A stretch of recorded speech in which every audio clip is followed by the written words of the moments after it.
Hello, so in this video I will be giving out a reviewer of what will come out from your Mathematics 10 quarter 3 exam. So first of all, my apologies if we were not able to do our review on the exam physically or face to face. I did not know that the exam will be um, by batch siya. Like for example, tomorrow you will be, or Thursday, you will have your morning subjects exam. So, supposed to be ugma or Thursday good ang inyong exam sa math. Okay, so, bago ko mahibaw, I was unaware, so my apologies about that. But anyways, hopefully this reviewer will help you out in the exam, no? So, I picked from the test paper. These are all questions, no? Although some are rephrased, ang yung wording gamay, but the thought of the question is still in this bullets nga akong gisuwat din. Okay? So, you just have to familiarize, maybe understand po the phrases and connect it with the correct answer nga akong isulti karon. Okay? So, sa test ninyo, you will have three parts. We have test 1 multiple choice. So the same gyapon sa tong usual nga exam, you will have a box containing answers or choices, and then you pick the correct letter from the box, or from you pick you determine the correct answer from the choices, and then pick the letter of that choice and write it in the space provided in front of the number. Okay, mo inyo isuwat ang letter ha, and then take note. Please read the instruction kung unsay nakabutang didto. Di na ko ganahan unta makadungog nga na ganing unsaon sure kuan kaning butangan ng ani blah blah blah. Everything is written in the instruction. I believe it's very really clear na gyud kunta, no? So ang inyo na lang buhaton is practice. Pag-practice mo nga kaning no need na gani mo musangpit sa teacher kay kumpleto na magud ng instruction, unless gituyo na ko nga dili kumpleto. So I would let you ask me kung unsa gyud tarong nga instruction. But and again, dagko naman sa ta gid naman katanong, so parong na ta mag senior high school, or even gani 2 years from now mag college sa kung natin plano mag college. So I want you to practice on yourself to be independent. Dili ta magsalig og sige ask og teacher all the time ba, although it's okay to ask teacher, but to ask a teacher, but at the same time let's be kuan na kaning mature, kay dagko naman kata naguyab-uyab naman ganing uban ninyo. Okay? So, hopefully, inyo na ma-realize ang ako ang gisulti, or at least mo santop sa inyong una-una. Sige, so again, the questions here is all in the test paper. Siguro ang wordings na magkanahi gamay, or maybe ako lang pang-cut ang mga words nga naa sa test paper. But the essence of the question, kung unsay pasabot sa question, makita ra gyapon dinhi sa mga phrases nga akong gipang suwat-suwat din. Okay? So, I pick for test 1, mga 12 din sila kabuk questions din So, sa 20 items, at least na mo'y 12 nga familiar sa inyo ha, i-take ninyo sa exam. Sa test 2, I took anang 8 kabuok out of 15. So, at least na kay 8 na nga familiar ka sa answer, or kaning makadumdum ka, hopefully makadumdum ka during the exam sa unsay answer niya, or familiar ka sa unsay i-answer nimo ato kung makabasa man gani ka. Okay? And also, I will add up kanang pointers about the problem solving. So, I will just specify kung asa ko nga area nagkuha sa questions. And again, the some, dili all ha. Some of the questions in the problem solving kay ika na sa inyong exam previously. So, nag-recycle lang ko so that if you were able to solve the problems before sa inyong exam, then you just have to recall yun sa nimo siya pag solve ato nga panahon. Okay, so let's start with test 1 para madali ta kay I will create another video for another grade level. So ato nang start time. So for the first question, although this is not in the same order ha sa unsay makita niyo sa test paper, girandom ni nako siya, or gijumble di gi-scramble nako pag arrange ang mga question. Okay? So first question, what do you call the events that cannot possibly happen at the same time? So this was actually shared or discussed by me sa one of the videos that I recently sent you sa unit 16 nato, which is about itong probability, and then union and intersection of events. So there are certain events where, let's say for example, katong sa baraha, like 52 cards, and then your events will be the chances of getting a red card and a black card. Okay? So, take note sa event. Ang usa is red card, no sa kung chances nga makakuha kag red, unya unsa po chances nga makakuha kag black. So, di ba sa inyong cards, kung red siya nga card, red yun siya nga card. Okay? Like, heart ba siya nga card or diamond nga card? Puro man na puwa. At the same time, kung black siya nga card, black yun siya nga card. Dili siya mahimong red or mahimong kalahating red. Wala. So, kung black, pakang siya or kamunggay. Okay? So, by that by that fact, you can say nga, imposible man siguro nga, kaning, ang card kay mahimong puwa og black at the same time. Okay? So, those particular events nga dili pwede magbagat or walay intersection, those are called mutually exclusive events. Mutually exclusive. Kamu na sumpay sa exclusive. Sige, ako na lang suot. Events. Okay? And that is the answer for the first question. Okay?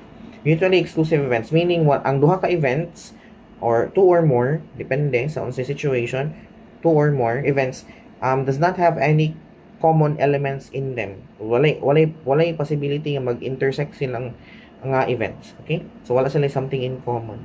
Therefore, that is mutually exclusive events. Okay? Next question.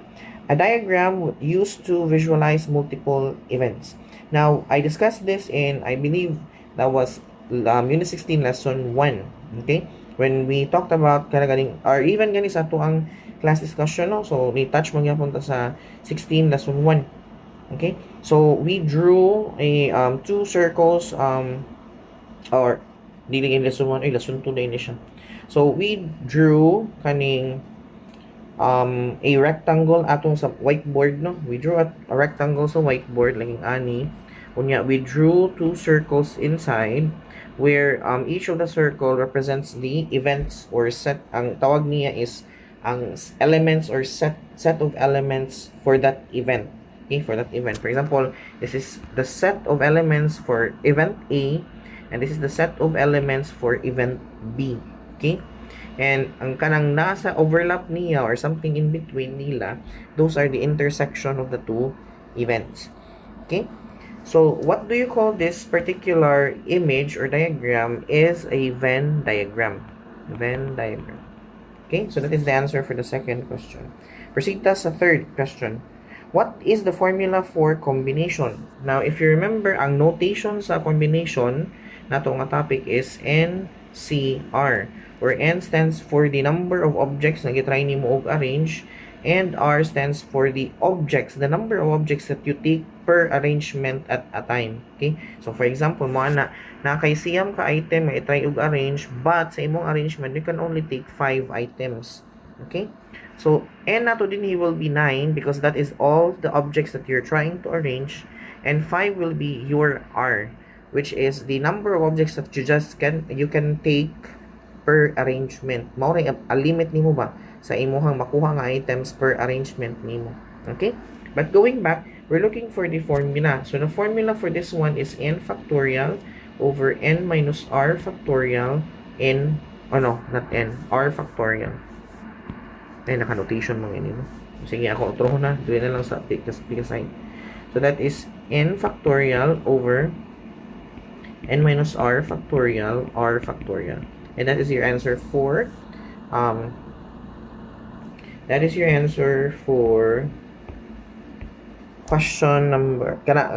third question nato. Okay? Next, fourth question rather. What is the special case of permutation of objects in a round na pattern? Okay?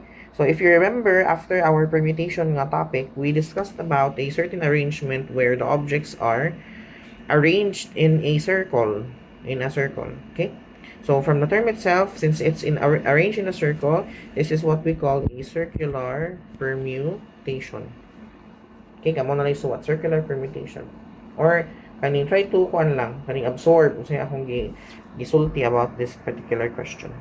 Okay? Next, fifth question rather. What do you call the line that touches the circle at exactly one point? Now, this is actually a throwback no from our very very old lesson. If you still remember from the circles and parts of the circles nga lesson. So this is it was touched again during our equation of a circle na topic. Okay? So there are only two types no of lines that crosses ako na i-term as crosses nga mo cross siya sa circle. Okay, again, line meaning non-ending nga straight line, dili siya mo end, unlike sa katong chords, segments nga they have 2 points nga nag-connect sa ilaha, so they have a limitation. Si line does not end, like for example kani nga circle dinhi, this one is a line because you can see the arrows at the very end or the end points of our line. This is also a line. You're seeing the arrows here. And this represents the two types of lines that you can see in a circle. One is a second line, and the other is what we call the tangent line. And that is the answer for that fifth question rather. The fifth question. Okay, next. Sixth question. Okay. What do you call the arrangement where order matters? Okay, so I keep repeating this as we had the previous kaning recent lang yun nga lesson. This is very recent no nga lesson. Like I still remember it nga gidiscuss na to this month, I believe. This month, or I think by the end of December or around December, if I'm not mistaken. The mga around December day, sorry. Around December, so we discussed about this, and although we have not touched the combination part yet, I already kaning foretold nga unsay kaning kalahian sa combination of sa answer ani nga question. Okay, so di ba ang combination order matters, meaning your only concern is to look at the elements nga nagamit sa imuhang arrangement. If it repeats among all other arrangements, then they are considered as one combination. Like for example, ABC and CBA, these are considered as one combination only. Okay, kay same raman nga letters ang nagamit although duha ka buok arrangement. Okay, but for the answer of this the sixth, I think six na ba ni siya? 1 2 3 4 5 6, yeah, 6 nga question. It's the opposite of combination, and that is permutation. Permutation does not really care about the it cares about the order of the, in this case, letters being picked. Okay, kung unsay first nga letter nga na-pick, second letter nga na-pick, o third letter nga na-pick. So therefore, this example over here, although they are considered as one combination, since the arrangement of the letters is unique sa other arrangement, like this one, o kani, unique man sila, si A naa sa sugod, kani naa sa katapusan, si C naa sa katapusan, si C naa sa sugod. Okay, so these are considered as two permutation. So the answer for that question is permutation. Next, seventh question rather. General equation of a line. So if you already discussed about this, like I think grade 8, 10, grade 9, and we touched base or nag-review ta ani during our equation of the circle nga topics. To be more specific, this lesson 4 of the equation of a circle nga unit. Okay, so the general equation of a line is ax plus by plus c is equal to 0, and that is your answer for that question. I think that's the 7th. Okay, next let's proceed to the 8th question sa kaning list. So what do you call what measures certainty and uncertainty that a particular event will happen? Now, as we introduce that new topic of unit 16, we learned about the sample space, we learned about the event, we learned about experiment, what does that mean? And we also learned how to compute for the chances of a particular event from happening against all the possible outcomes of the particular experiment. Okay? And the concept that applies to knowing the certainty, ang concept nga mo applies para may mo na to ang tsansa nga mahitabo ang usa ka butang is what we call probability. Okay? Probability. So again, the keywords are certainty and uncertainty. Ang kasiguruhan or ang di kasiguruhan nga mahitabo ang usa ka butang or usa ka event in this case. Kay event man ang mention dili sa question. Okay? Next question number, I think that's the 9th question. 1, 2, 3, 4, 5, 6, 7, 8, 9. Sakto. Ika-9 na to ang question. So we still have 4 more questions to go for test 1. Akong giveaway questions ninyo. Sige. It's a point halfway a segment. Okay? If you remember from our distance formula, we were introduced to 4. I believe 4. No.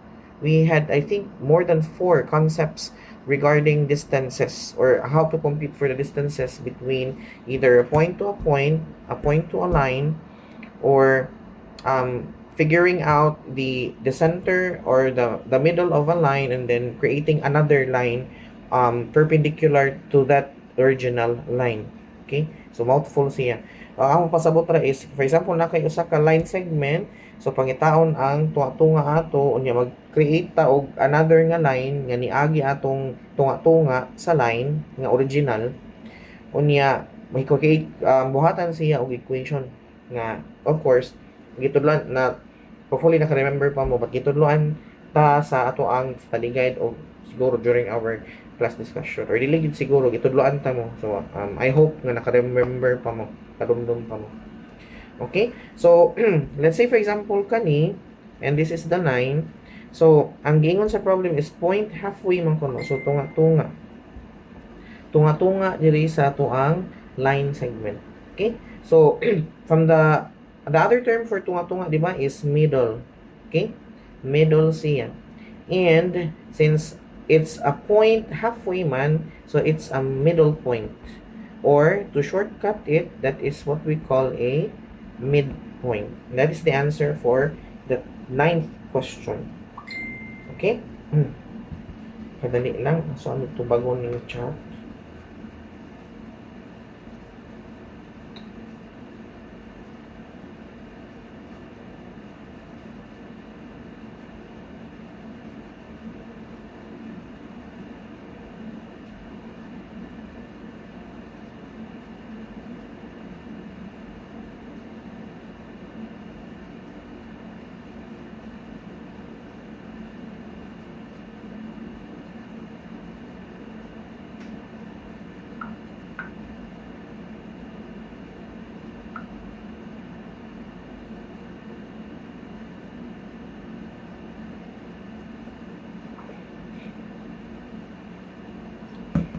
Sige, let's continue, no? So, we're in the question about general equation of a circle, or the 10th question in this list. Ako sa Irison, ha? Sige, para maiswag na ako ba? Yan eh. Okay? So, let's proceed. So, general equation of a circle. Now, if you remember, we had, kaning a few, or tura din. Yeah. Tura kabuok nga kaning formats on how to write the equation of a circle. We have the center radius form, which is also called standard form. So, sara na sila ha, although duha ang pangan, same ra na sila nga concept. And we also have the general equation of a circle, which is mo ng atong question diri sa atong list. Okay? So, for center radius form, we have x minus h square plus y minus k square is equal to r square, which is the much easier way of knowing unsay center and unsay radius sa ato ang circle. Okay, all you have to do is just determine unsa ning values dinhi, and then just reciprocal additive inverse lang, balihon nimo ang sign in writing the center. Okay, for example kani, that's negative h or negative k man, so ang center ani is somewhere at h positive and k positive. So, bali ang symbol niya. And the r square here represents the, or the r rather, Then if we remove the square, we just retain the r. So meaning, kung nano yung value, imo pa siyang square root ha. Before nimo siya consider as the radius.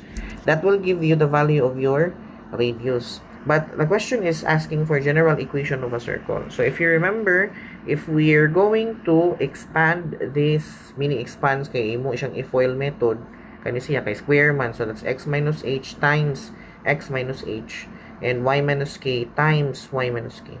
So na kay duha ka binomials nga gimultiply, so you can do expansion. Okay? So the formula for that one is ax squared, or the general equation rather of a circle is ax squared plus by squared plus cx plus dy plus e is equal to 0. Okay? Again, for general equations, they usually end in equal to 0. If you still remember, I mentioned this sa ato ang discussion before, that general equations normally ends in equal to 0 or something. Okay? And that is the answer for the 10th question. Now let's go to the 11th question. What do you call the set containing the elements that belong to either? Again, take note of the words either of the two sets. So when you say either, it's connected with the word or. Okay? Di ba? Either or man na siya, or neither nor. So either or, partner sila. So when you encounter the word or, this should give you the idea that it cannot be intersection, because intersection, if there are two events, this means that the elements inside the intersection both meet the conditions of the events, of the two events. So meaning, for example, mo ana nga, let's say 1 2 3 4 bakanta lang. So imo siyang so let's say for example, ang event nimo is ang first event nimo is even numbers siya sa list, so 1 2 3 4, and ang second event nimo is the prime numbers of 1 2 3 4. Okay? So if you notice sa ato ang set A, naa siya 2 ug 4, and sa set B naatay 2 and 3. Okay, kay prime numbers man ang set B or ang event 2 nato. So notice that both A and B have number 2. So meaning naa sila intersection nga duha. Okay? Or nasa element nga nag-share or common silang duha. Kay si 2 both meet the condition nga even number siya and siya is a prime number. Okay? So if there are elements or a set containing elements that belong, so meaning pwede siya ma event A o pwede siya event B. So let's just stick with the keyword na lang, either or. This tells you that the relationship of the events, or the definition being described by this particular question is the union of the two events, and that is the answer for this 11th question. Let's proceed to the last question nga akong ihatag, and that is the 12th. What do you call the distance between 2 points? So the answer is actually in the problem already, or the question already. The answer is distance, but since we're dealing with computing a particular distance, so that's distance formula. So that is the answer for the 12th question. Okay? So again, just familiarize the answer. You don't have to memorize, familiarize. Okay? Let's proceed. Let's have test 2, and that is true or false. Again, please read the instruction carefully. I might include a trick instruction inside it. So if you don't read the instruction, obviously you will get wrong score or wrong marks even if your answer is correct. For example, ibutang nimo true but na di trick something dito, like balihon baka anako ang mag-write ka og false although true ang answer, something like that. Then even if you're correct sa imong sulting nga true, you did not follow the instruction, so you'll get a wrong mark. Okay, so wrongan good ka. So please read instructions. Okay, let's start with the questions. First question. If the radius na siya, nawala ang S. If the radius R satisfies R square is, if the radius or satisfy r square is greater than 0, then the graph of is a circle. Now, if you remember from the degenerate cases no, of our equation of a circle nga unit, there are three degenerate cases. One is if the r square is equal to 0, then the graph is a point. So, meaning, walay radius ang ato ang circle. So, wala yung drawing a circle. Instead, there is a point or the center supposed to be of the circle. If r square is less than 0, then there is no graph at all. So, meaning, negative ang inyohang r square, and di ba kung negative siya, paatras noon ang ato ang radius, so wala gid siya circle. Even a point, wala po siya. Now, if ang r square is greater than 0, that means there is a radius of a circle, and the answer is true for this question. True siya. Okay? So I will not write the true or false here. I just want you to listen to or pay attention to kanang akong explanation for each of the question. Let's proceed to the second. You don't have to arbitrarily choose a starting object when counting the number of circular permutation. Now, if you remember from the start of our circular permutation topic, we tried to arrange certain objects that are arranged in a circular pattern. And there is a rule that I wanted you to remember, okay? And that is, since circular permutation does not give you any idea how to start arranging the objects, then you have to choose your own starting object to start arranging the objects in a circular pattern, okay? Diba? Magpili ka og imong kaugalingon, ikay naguna-huna, way nagbuot nimo nga object ni mong himuong sinugdanan to start arranging the objects in a circular pattern. And when you're choosing it yourself, that is arbitration, or you're arbitrarily doing it kay ikay nagbuot. Okay, ikay nagbuot nga, ikay mo pili ato. So the answer for this, kay you don't have makuno, meaning dili ka kinahanglan, the answer is false. Okay? So you have to arbitrarily choose a starting object when counting the number of circular permutation. Okay? Let's proceed to the third question. We have ABC, BCD, and CBA are two unique combinations. Remember, when you deal with combinations, if there are two or more arrangements where the elements, or meaning in this case letters mani, are the same, regardless of how they were arranged, kung sinaguna o sinagulahi, watay paki, basta kay parehas lang yun kaayo ang mga litra nga gigamit, they are considered as one combination. Now, take note or notice that ABC and CBA are using the same letters, although they are arranged in different orders siya. Okay? So, that is considered as one combination. And the third one, kanang BCD, is wala mo siya kaparehas, so it's considered another combination. Therefore, there are two unique combinations ani nga lista. So the answer is true. Fourth question. The standard form of the equation of a circle is x minus h square plus y minus k square is equal to r. Now, I mentioned before, kaning sa ako ang, before tani proceed diri sa true or false, sa ato ang multiple choice patanga portion, that there are two ways of writing an equation of a circle. One is the center radius form, and the other is the general equation of a circle. Okay? Now, a center radius form has its another name, okay? And that is called the standard form. Okay? Standard form to siya. So, if you nakalimot na mo, baguhay po yan ako mention. So, another name sa center radius form is standard form. Now, take note, in standard form,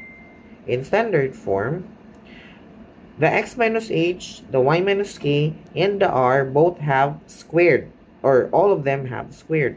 Na siya power to the 2. Okay? Notice our r here. Wala siya power to the 2. Meaning, this is not the correct standard form of the equation of a circle. Therefore, the answer is false. Next question, number 5. And I'll give you 8 right by the way sa kaning set. Okay? Number 5. Combination counts the number of possible arrangements of elements of a set, while permutation counts the number of ways elements can be selected from a set. I actually added this because I think, or maybe, in a way, um, I implicitly, so dili klaro, implicit siya, dili siya explicit, kaya module na kung nagibaba, ha? Implicitly, gave you the idea about this one, okay? So, when you try to count number of possible arrangement of elements of a set, this tells you that order does matter, okay? So, meaning, ABC and CBA are two different arrangements, which is supposed to be permutation. But in this question, it's telling you that it is combination. So, ang first part pa lang daan sa ato ang paragraph, kay taas mong yun ni, is false already. Now, let's read the continuation of the paragraph, okay?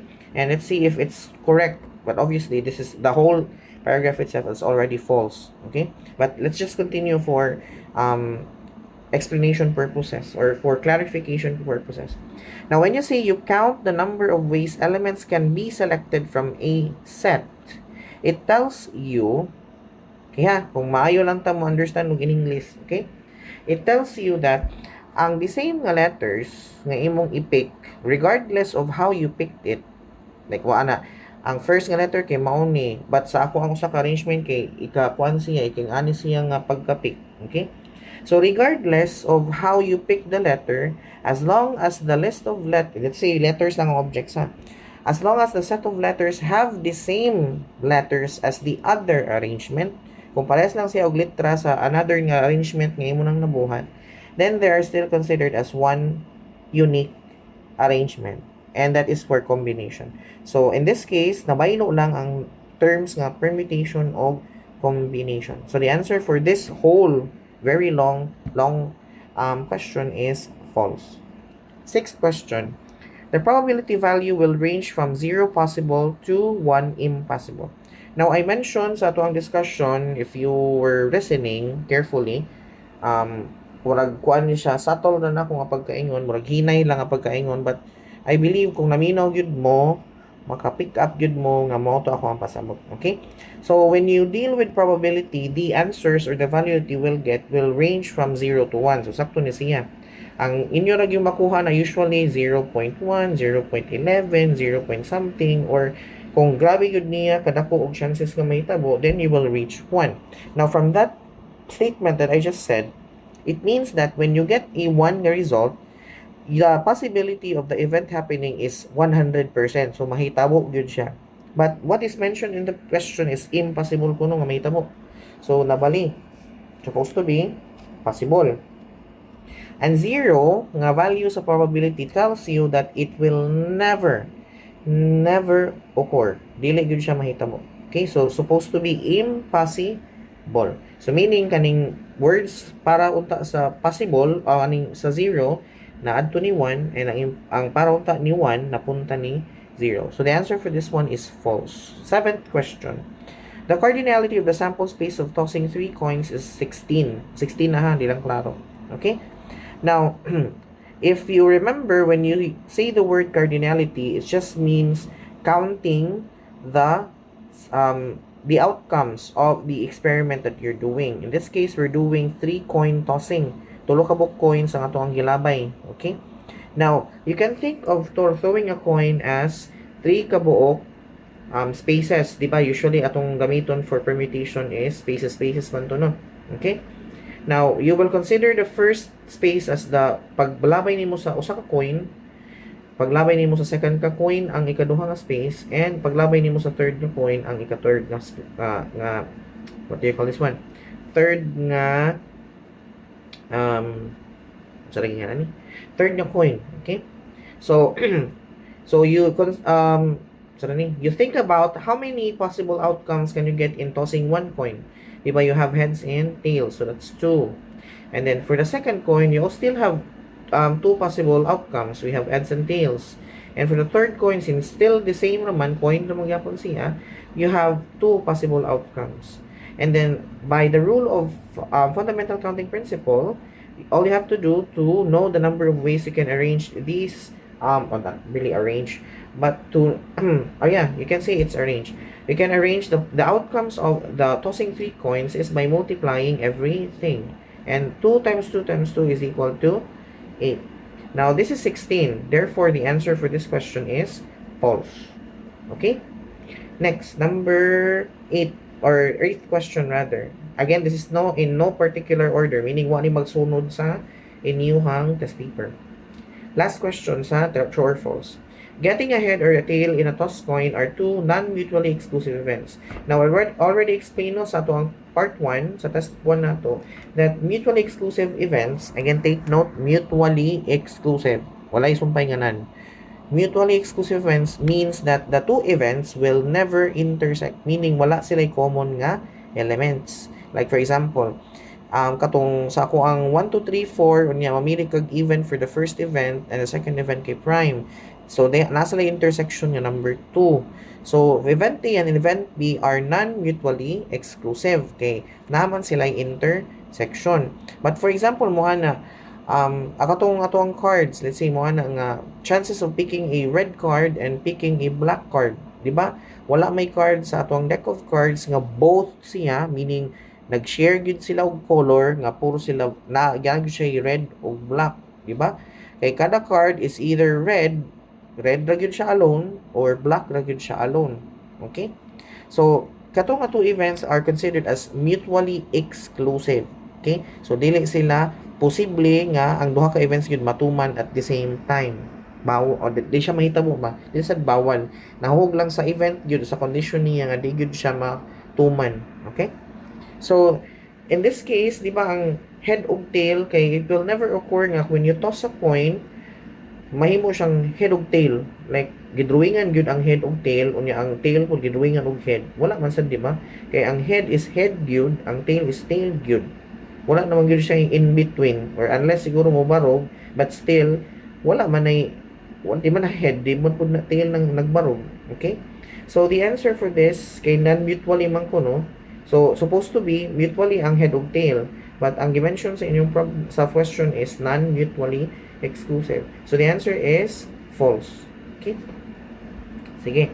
Let's have test 3, no? So there are 3 things that I want you to remember sa inyong problem solving. Again, the questions are just recycled from the previous 2 exams that you had from November and your December nga exam.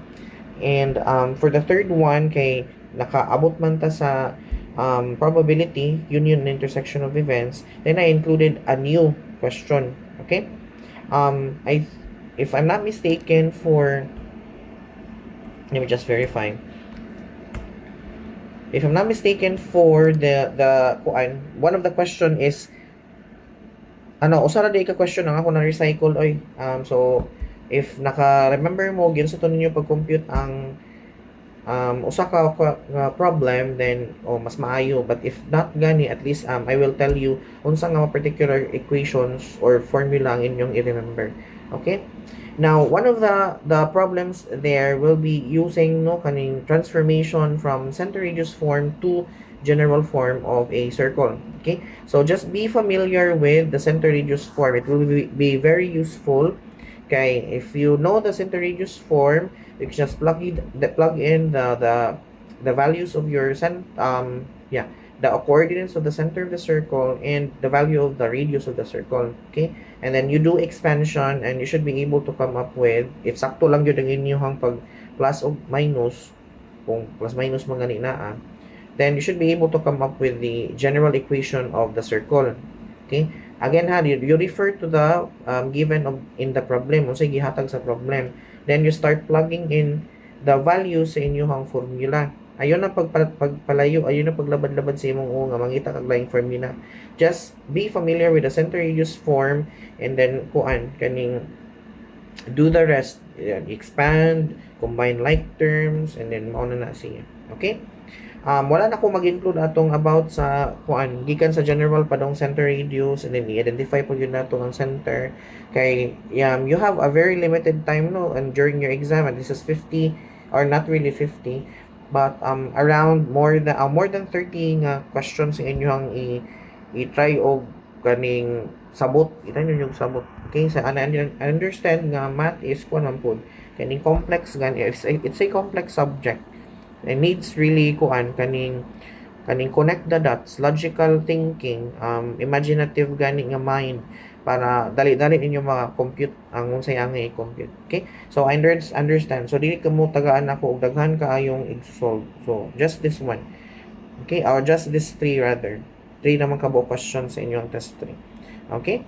Next, sa mga problems pud ninyo, we'll be talking about katong the different kaning techniques in permutation and combination. Okay? So if you remember, there are kaning different approaches no sa permutation. We have circular permutation. We have permutation nga pure permutation katong n raised to r lang siya or n factorial. Ano no? Sakto ba to? Sakto din. Permutation alone lang siya. So that's n factorial napunta atong repetitive atong permutation with repetition, which is n raised to r. We also have katong permutation with subset without replacement, which is npr or n factorial over n minus r factorial. And I believe maura na sila. Kana siya. So we have 4 for permutation, and we also have 4 or 3 depende sa depende sa problem, but there are like 5, I think 5 approaches to combination if my memory serves me right. Okay, so but don't worry, dili na ko mo lawad-labaron.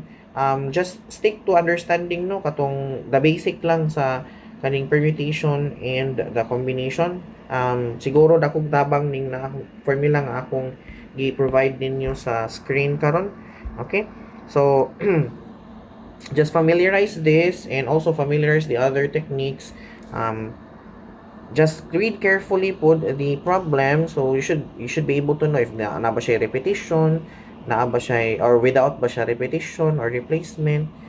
So basahan lang ninyo ang problem. But again, familiarizing the kaning the different approaches, a permutations, a combination will help you no in solving for one of the problems sa ato ang exam. And lastly, kay baguhay ra ni nato gi-discuss through the video, and hopefully nananaw gyud mo and you try to understand pod atong tanan akong i-explain ito sa video. You will encounter the computation for the probability no of the union of two events. To be more specific, union siya, walay intersection. But magamit pud nimo ang intersection nga concept kay sa formula po lang daan we actually have the intersection nga part dinhi. Okay? Now take note how when computing for the p of something, like for example kani P of A o P of B, ang formula in getting the P of A o P of B will be the cardinality of event A or event B, depende sa unsay mo gitan-aw, divided by the cardinality of the sample space. So you still have to figure out unsa imong sample space, pila ang ka-elements ang sud sa imong sample space, pila ka buok elements ang nakatuman sa condition ni event A, pila ka buok ang nakatuman sa condition sa event B, or pila ka buok condition na nakatuman sa both A and B nga condition. Okay? So you still have to figure that out. Let's say for example ning ani katong ato ang 1 2 3 4 lang gihapon. 1 2 3 4. Unya ang imong event A are even, ang event B nimo are prime. Okay? So for set A or ato alis ta sa sample space, pick one number na ha. Randomly pick one number. So mo na tong experiment. So ang sample space nato, since one number naman, all of the numbers nga makita ninyo din ha. So it's 1 2 3 and 4. Okay? So mo nang the set of elements nga possibly nimo nga makuha. Okay, 1 2 3 4 naman sa napapilian. Okay?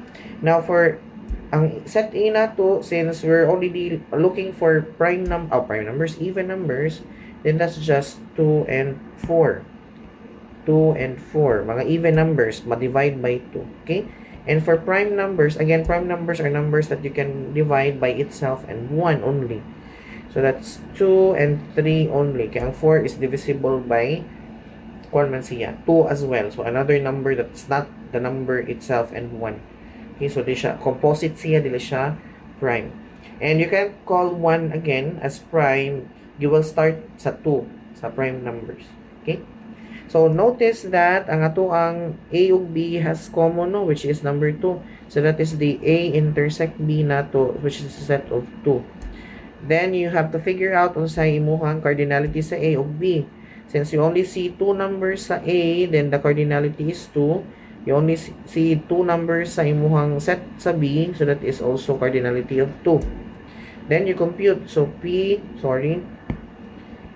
of A union B is equal to P of A over, plus rather P of B minus P A intersect B. So to compute, again, mo ni formula sa to ang P, kada usa nga PE. So that's cardinality of the event A, pila gali cardinality? 2 over ato ang cardinality sa sample space, that is 4. Okay, there are 4 numbers here. So that's 4 plus cardinality of B, which is 2 as well, divided by the sample space cardinality, which is 4, minus the cardinality of our A intersect B. So pila ka book numbers din ni, that is 1. So that's 1 over the cardinality of our sample space, which is 4. Then simplify. 2 plus 2 is 4 minus 1, that's 3 over 4. Okay, parehas naman sila og denominator. Then ang numerator na mag-plus or mag-minus. Sila ra. Okay? Copy ra nimo diri sa imong answer. And this is your answer, or you can convert this into decimal, which is 0.75. Again, the answer here, kung inyo ni siyang i-divide, okay, inyo ning buhaton nga division, will be between 0 and 1. So dapat walay molapas og kapin sa 1 or moubos pa sa 0. Okay? That is it for this reviewer, no? So it took me 45 minutes almost to finish everything. Alat, dagan-dagan yun siya o question magod nga akong i-include. But anyways, I hope this reviewer will help you, no, in your exam tomorrow. And again, I'm really sorry if wala nato madayon ang ato ang review physically. I tried to supposed to be nga i-finish siya 45 minutes, kay 45 minutes labay atong klase, di ba siya 1 hour. Yes, cancel. Sorry. So, di lang ako dugay ng video ha, kaya napo ko na yung video buhaton. That is it for the review. And again, I wish you good luck yun sa inyong exam. It's already your quarter 3 exam, no? So, one more quarter to go before you do your do your thing on the stage and complete your junior high school life. Senior high school na po mo pohon. For those nga still have na yung mga missing nga mga activities or projects na ko from the previous pag yun na quarter, sadly yun, no, kanang don't make me, I mean, this is not a threat ha, but this is just a reminder. Don't make me get to the point where saving you is no longer an option.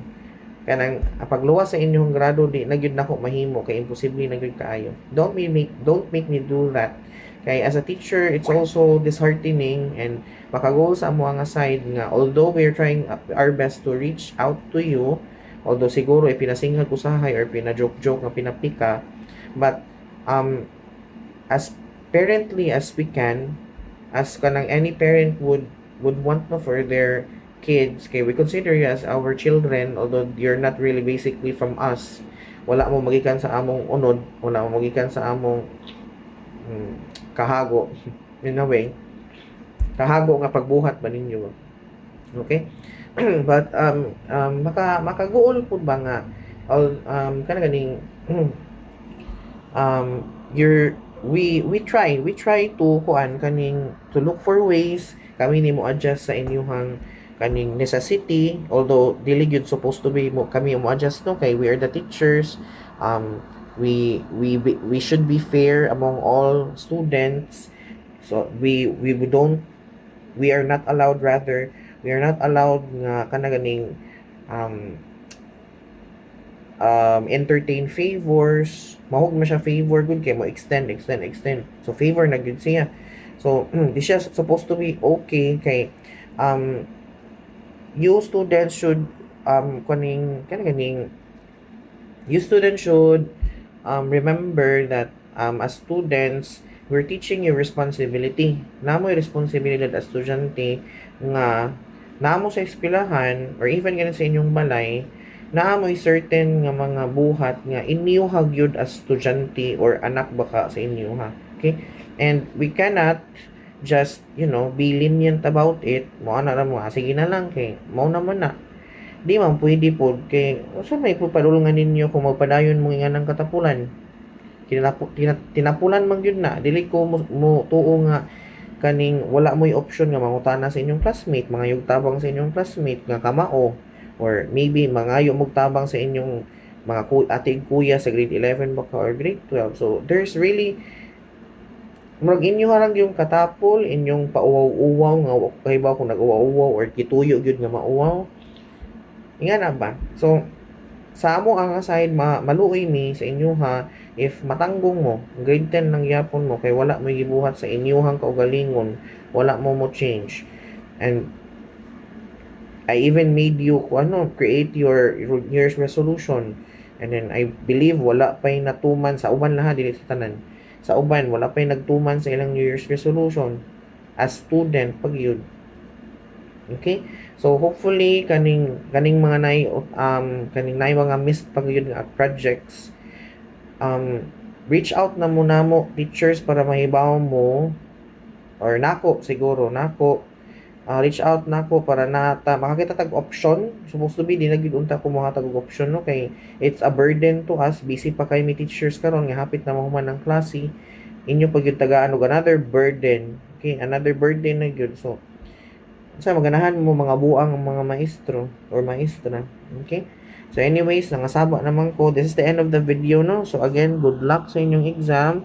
I hope that you study. I hope that you kaning prepared enough for the exam, and I wish a good score sa inyo ha. Dili perfect lang kay of course getting a perfect score is possible man siya but hard to reach. So at least give it your best, and hopefully a passing mark kay maabot ninyo. Okay, goodbye and good luck once again.